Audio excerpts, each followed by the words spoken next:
नमस्कार विद्यार्थियों।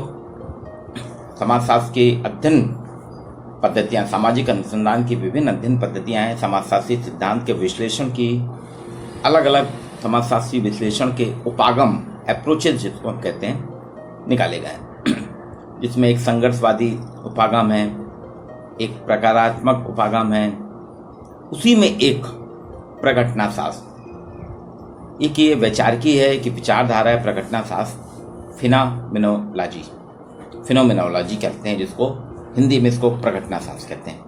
ये समाजशास्त्री अध्ययन का एक नया उपागम या नई अप्रोच है। प्रघटना शास्त्र का जो प्रघटना शास्त्र वर्ड है या शब्द है, इसकी उत्पत्ति ग्रीक भाषा से हुई है। ग्रीक भाषा का एक शब्द है फैनीन, PHAINEIN, फैनीन। फैनीन का अर्थ होता है, फैनीन शब्द का अर्थ है दिखना। और प्रघटना शास्त्र का जो प्रघटना शास्त्रियों ने विवेचन किया है, उनका कहना था कि जो दिखता है, यानी विच अपीयर, जो हमको दिखता है उसके आधार पे हमको व्याख्या करना चाहिए।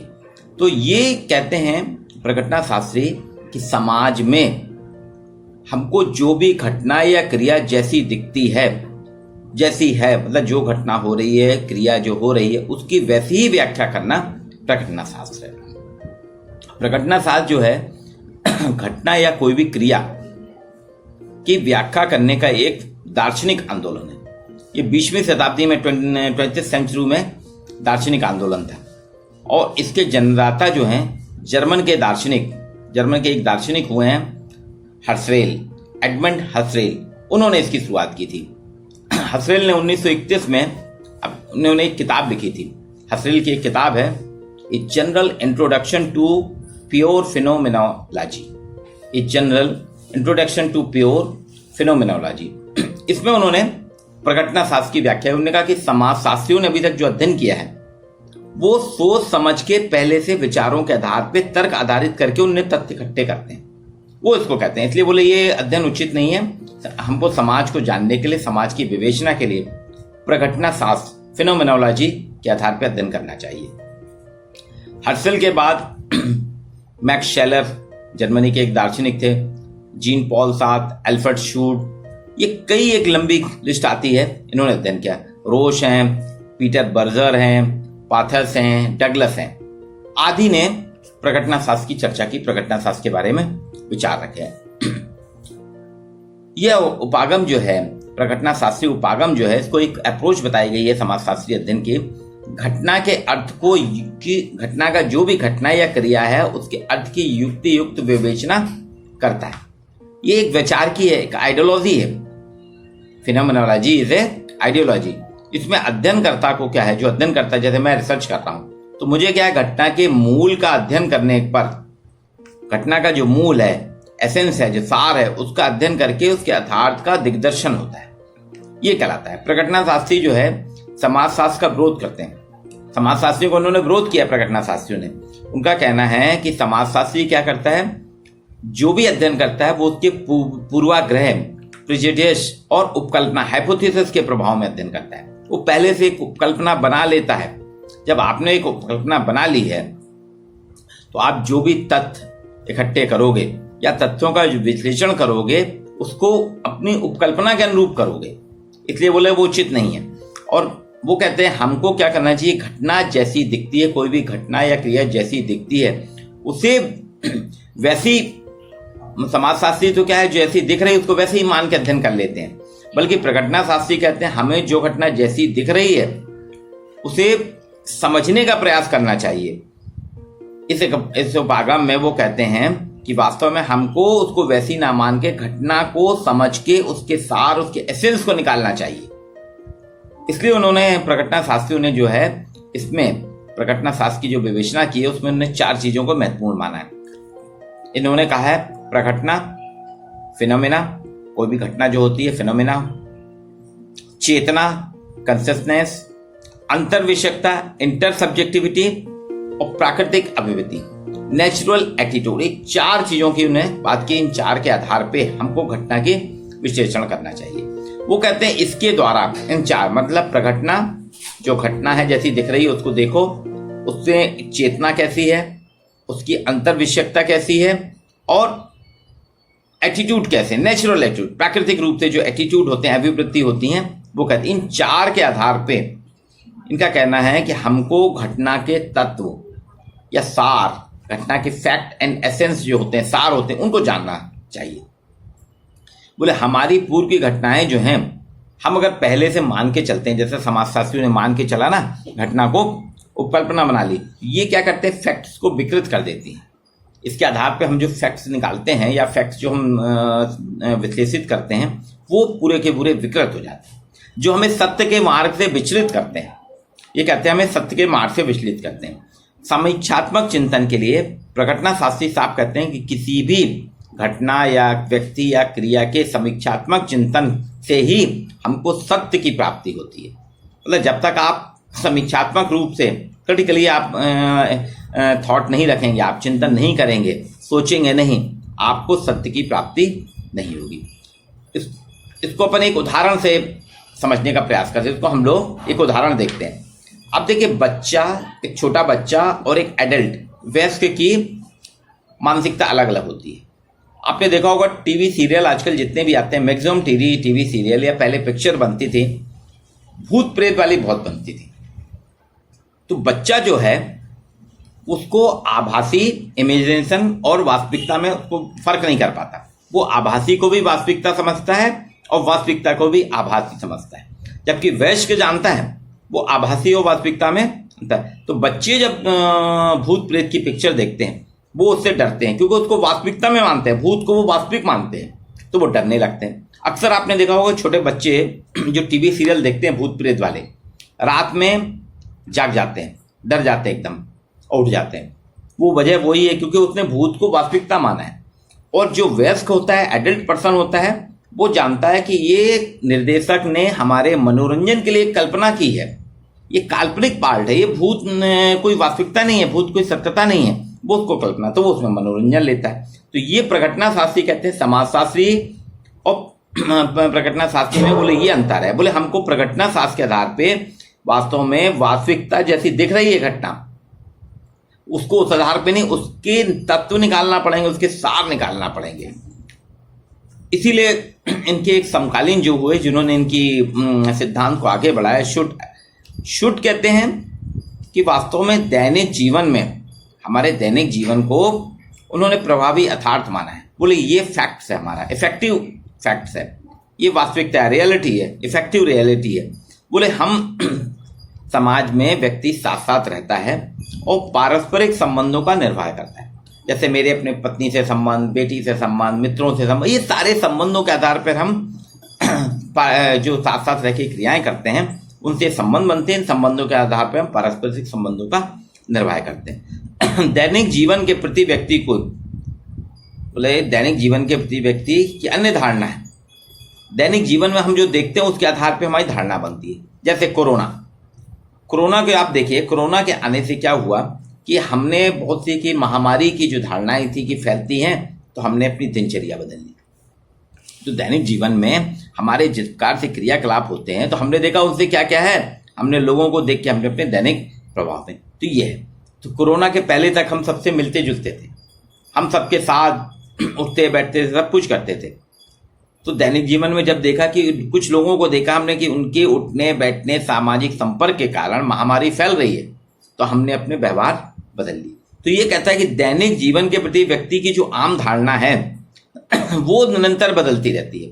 वस्तु के प्रति जागरूकता होना ही चेतना है। हम जो अपने दैनिक जीवन में क्रियाकलाप करते हैं, जिस किसी व्यक्ति या वस्तु के प्रति हमारी जो चेतना है, जागरूकता है, वही चेतना है। कंसिस्टेंस क्या है, हमारी जागरूकता है। जैसे आज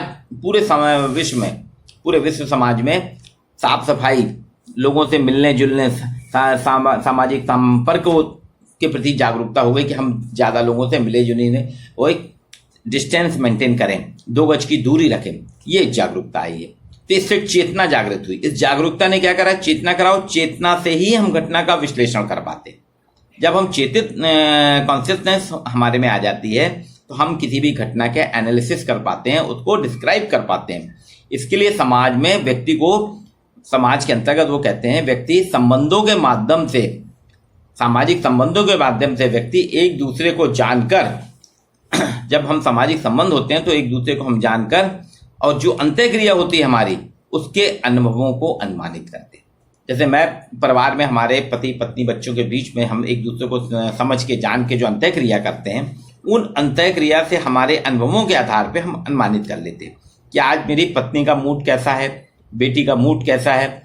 बच्चे समझ जाते हैं आज पापा से कोई रिक्वायरमेंट करनी है, पापा का मूड कैसा है तब रिक्वायरमेंट करें। उनको मालूम है कि अभी पापा का मूड ठीक नहीं है, वो फेस रीडिंग से समझ जाते हैं, अनुभवों के आधार पे अभी पापा हमारी बात मानेंगे नहीं और हटे, ये कहलाता है। तो शूट कहता है कि दैनिक जीवन के क्रियाकलापों के आधार पे हमको घटना का विवेचन करना चाहिए।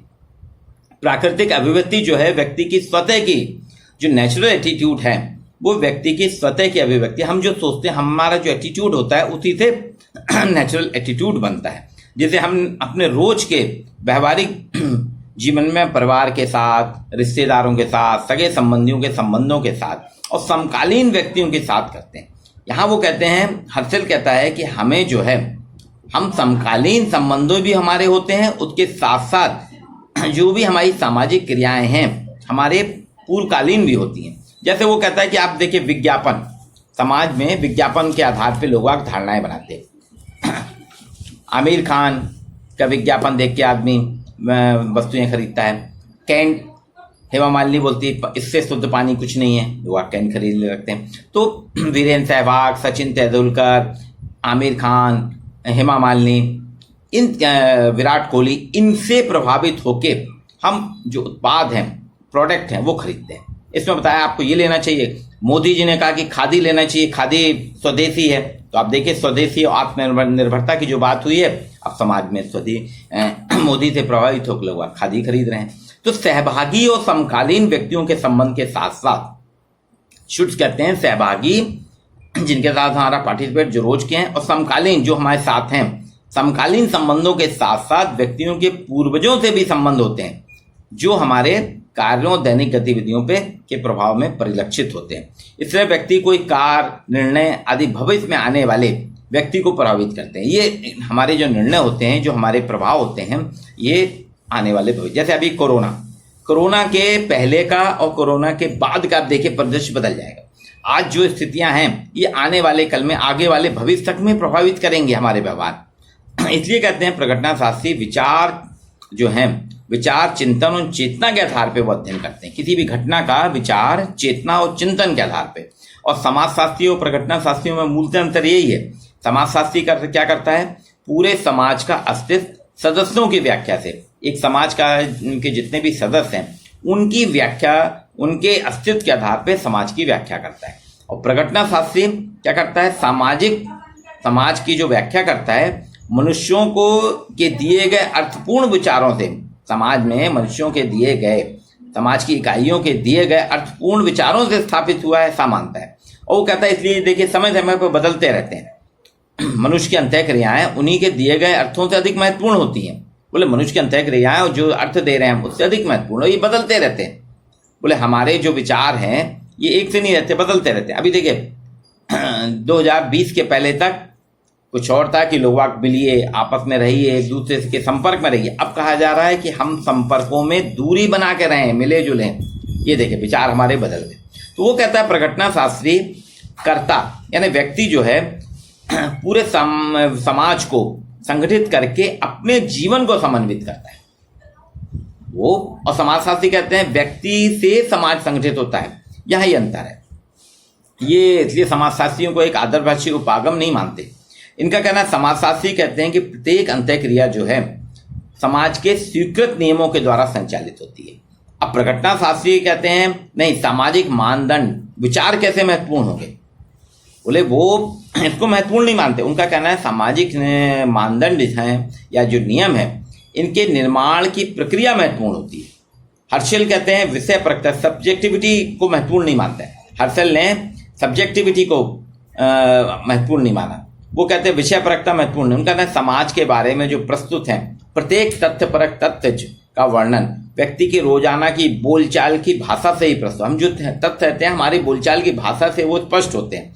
ये क्या कहना है, वस्तु या घटना का अर्थ व्यक्ति की चेतना के आधार पर, हमारे कंसिस्टेंस के आधार पर निर्मित होता है। इसलिए हर्शल का कहना है यथार्थ वही है जिसे व्यक्ति मानता है, रियलिटी वही है जिसको व्यक्ति मानता है। इसलिए आपने चेतना को वस्तुपरक ऑब्जेक्ट और सब विषय परक, सब्जेक्टिव और ऑब्जेक्टिव दोनों माना है। वो कहता है किसी भी हमेशा व्यक्ति में वस्तु, भावना, विचार या कृति के प्रति हमेशा व्यक्ति चेतन रहता है, कॉन्शियसनेस रहता है, एक्टिव रहता है। इसलिए अलग अलग प्रयोजनों के समाज में अलग अलग प्रयोजन करता है वो। जैसे कभी हम किसी समाज को बहुत भ्रष्ट मानने लगते हैं, वहीं उस समाज को ईमानदार मानने लगते हैं। यानी प्रघटना शास्त्र के विचार जो हैं, मान्यताएं, संरचनाएं, ये अलग अलग आयामों के निर्माण की प्रक्रिया को इसमें महत्वपूर्ण माना है। इसमें शुड्ज जो कहते हैं वो कहते हैं कि हमको सामाजिक संगठन के आधार को समझने के लिए प्रेरित करता है प्रघटना शास्त्र। वो कहते हैं सामाजिक संगठन के आधार को समझने के लिए प्रेरित कर रहा है। अब इसको अलग अलग उन्होंने कहा है, क्या है, बोले प्रघटना शास्त्री समाजशास्त्री नहीं मानते हैं। वो कहते हैं कि सामाजिक व्यवहार के सार्वभौमिक नियम होते हैं।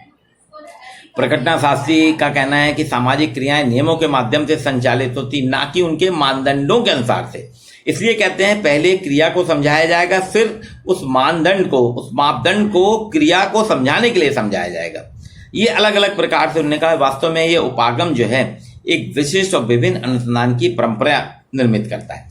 अब इसमें अलग अलग है। हर्शल का चिंतन जो है वो अनुभवातीत है ना, वो अनुभवों के आधार पे है। सार्त्र और पोंटी ने अस्तित्ववादी प्रकटना का विकसित किया। अब चेतना जो है उसमें कोई प्रकटना किस तरह प्रविष्ट होती है, उसका निर्माण कैसा था, इसकी अलग अलग बात। इसको भी आप देखिए, यहाँ पे 2 उपागम हैं इनके। फेनोमेनोलॉजी के लिए महत्वपूर्ण 3 विचारक हैं, एक हसरेल, शुड्ज और सांत्याना।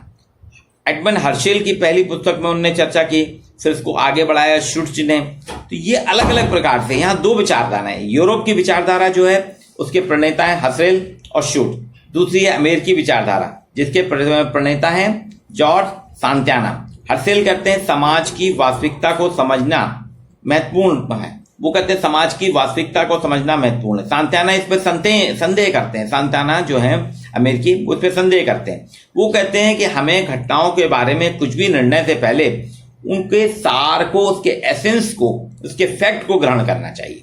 वो कहते हैं सांत्याना हमारे चारों तरफ वस्तुओं का जो कुछ भी अस्तित्व है या जो कुछ भी हम देखते हैं उसे ज्यों का त्यों स्वीकार नहीं करना चाहिए, क्योंकि जब हम ऐसा करते हैं तो हमारा संदेह वास्तविकता को छूता है और इससे हमारे सामने उन वस्तुओं के सार या वास्तविकता आ जाती है। इसलिए हम जो कुछ देखते हैं उन्हें वैसा का वैसा स्वीकार नहीं कर लीजिए। बोले इसमें हो सकता है कि प्रत्येक सार की प्रकृति दूसरे सार की प्रकृति से अलग होती है।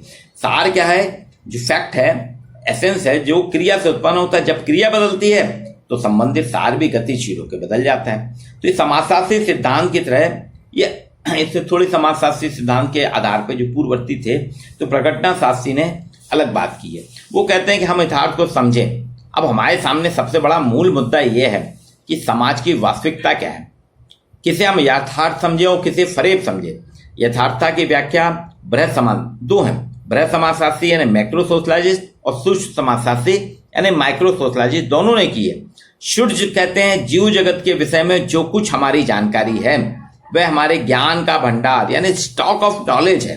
वो कहते हैं हमारे ज्ञान के भंडार का अंग है, स्टॉक ऑफ नॉलेज का अंग है।